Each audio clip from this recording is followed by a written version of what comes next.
Yesterday, after installing the toilet, we closed up everything, had that video ready to go for you, and I hope you all found that enjoyable. The day after install, I was looking at the toilet and decided I wanted to adjust it just slightly because I thought it was just a little bit crooked. When I did that, I discovered that it began to rock. So I took that as an opportunity to create the second short film for you to show you how to shim and caulk a toilet. Alright, so here we've got the base of the toilet. I've taken the caps back off and loosened the screws just slightly. I've got it level again. There's just a little bit of rocking. So I'm going to take some shims, and again, these are the composite type shims. They're not wood, so we want to make sure it doesn't rock. So again, I'm going to put a shim under, and that seems to have done it. Again, we're tight. So now, fully secure these.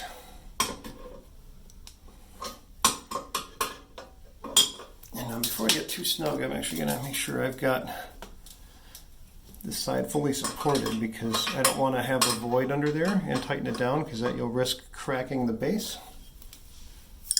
Toilets are pretty tough, so again, you can get these pretty snug. You just don't want to crank them down like the cylinder head on an engine block. You know, it's not going to explode if it's not tight. It might leak a little bit, and that's repairable, so double check it, especially after a couple of days. Just double check to make sure that everything is tight. Do a little bit on each side, double check it's tight. So here, got a handy dandy utility knife. These work really good. Be careful with these because you're cutting through some plastic, which as you get to the edge of the shim, it has a tendency to just pop through. And if you've got vinyl flooring or something else, you could score it really bad. You could also cut your hand. So please make sure that you're being safe. You want to get a pretty good angle on it. Don't cut straight down. You want to get an angle so it kind of cuts under the edge of the toilet. So that way when you go to caulk, it hides the shim. You score it a few times. Your screwdriver works great for this part. If you again have vinyl flooring or a delicate flooring, you could slide a putty knife under here and then use your screwdriver and give it a quick upward snap. Score it a few more times. If this happens to you, you just got to keep scoring it until you get close to the edge.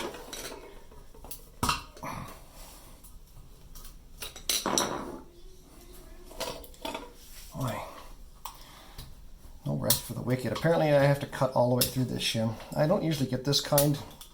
They're a little bit too flexible for my taste. It's just what I happen to have on hand.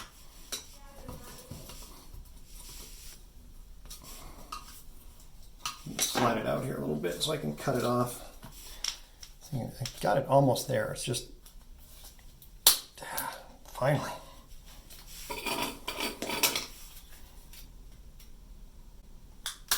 I just want to show you guys that nothing goes perfect every time, so don't get discouraged, and then try to find where you had it.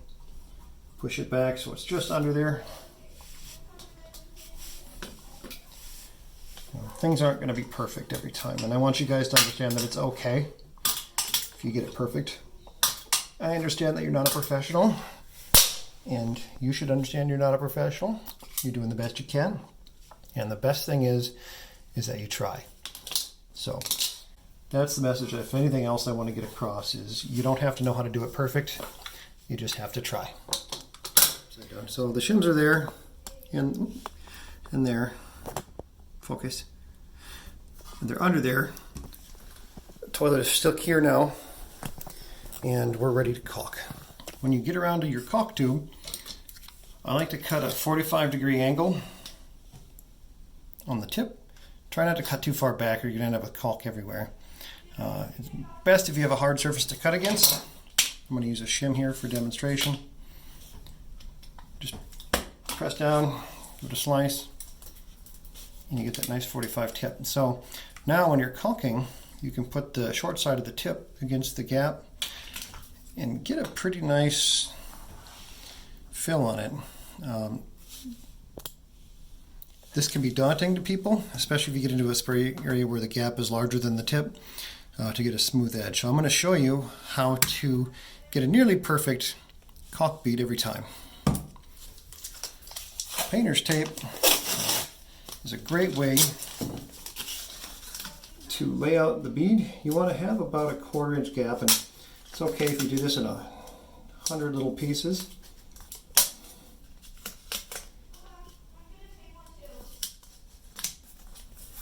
It's easier to go around corners that way. Nickel. So a great trick is to use a nickel. You can use that for your caulking. It'll set your spacing for your tape, and you can use it as a smoothing tool to make a nice smooth bead. So we're going to use that nickel to set the spacing for our tape. And you want to have the tape right where the nickel touches the floor, because when you peel your tape away, you don't want to have a ridge line. And that'll help you end up with a nice smooth bead without having caulk on everything.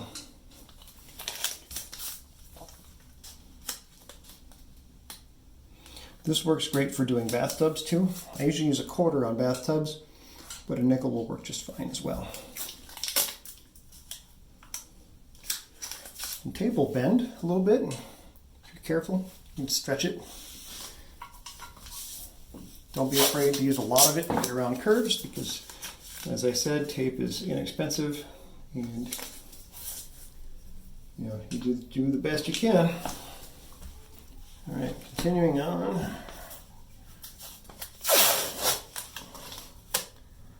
When I tape the edge of the toilet, I like to just have a little bit of the white portion visible under the tape.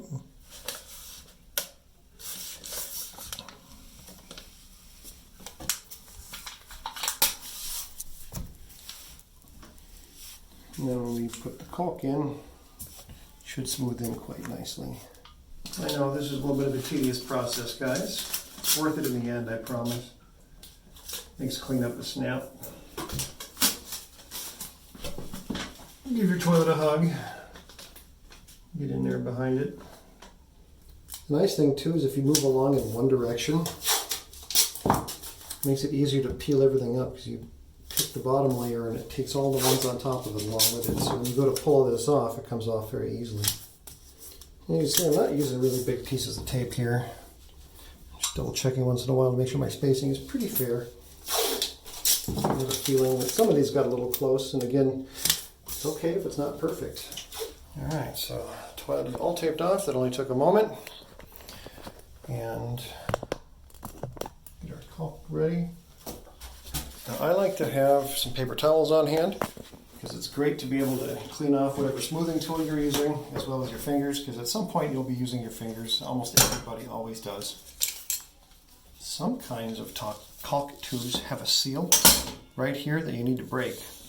A lot of caulking guns have a tool built into them that you can use to poke it. And after you cut it, you can pop in there, break that seal, reload your caulk gun. There we go, fresh caulk. Okay, release the pressure so it doesn't keep spurting out on you. And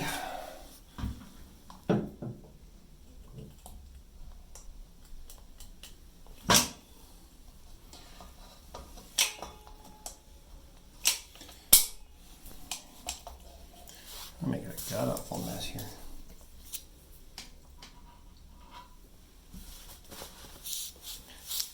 There.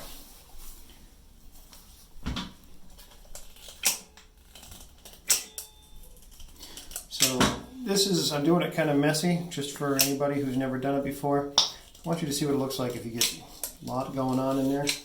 You can do a smoother bead your first try around. Go ahead and do it. I like to just caulk with the bead. Sometimes when there's a huge gap, you don't have that luxury. You got to fill it. So I'm going to take your tool. You just go back here, hold it perpendicular, and just smooth it.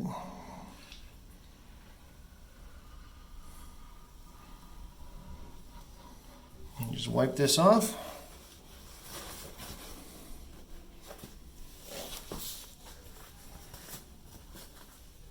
Yeah, so ideally you can just put it in here and go like this and get a nice smooth bead and smooth it with your gun.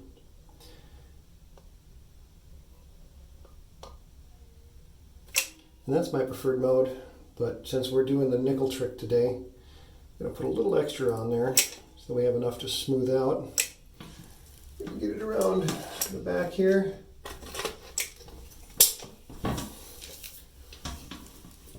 Now, some of you might have a really tight cabinet or something. You might not be able to get around the back.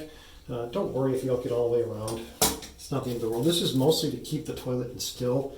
It's not to stop water per se. It's more of an aesthetic.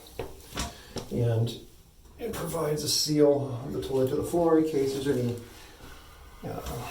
sewer gas that might come out.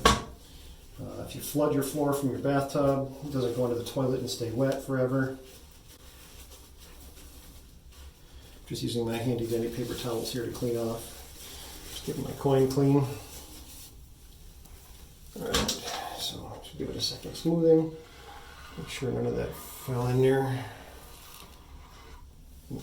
Kind of fair out where the two lines met. A little bit to get around the back.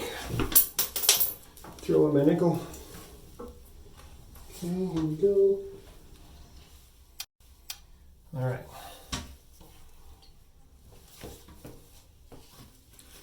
Since we started on the back side, that's where we're also going to pull the tape from.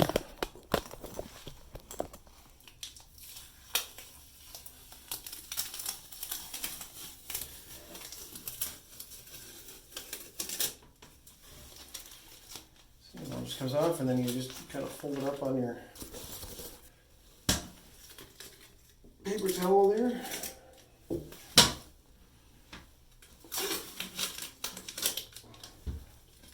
Try not to let go of this as you go around, because if you drop it, it's got caulk on it and it's going to stick to everything like that.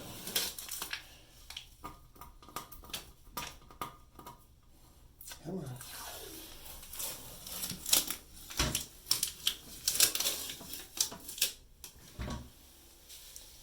And as I said, this is a little bit of a thicker bead just because there was a lot of a gap, and I wanted to give you guys some tools to get it done. Once this cures, it'll be nice and dry and fully white, and will blend in nicely.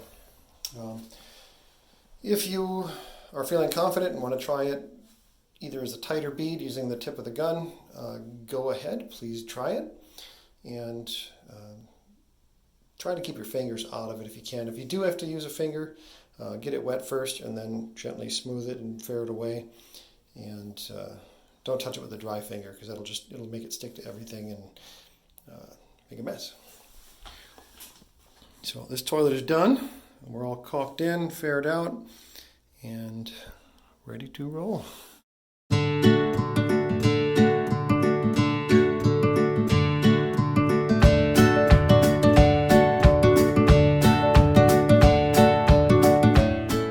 Working on a toilet is fun. It's an adventure. Trying new things, seeing new places. I don't like the underside of a toilet.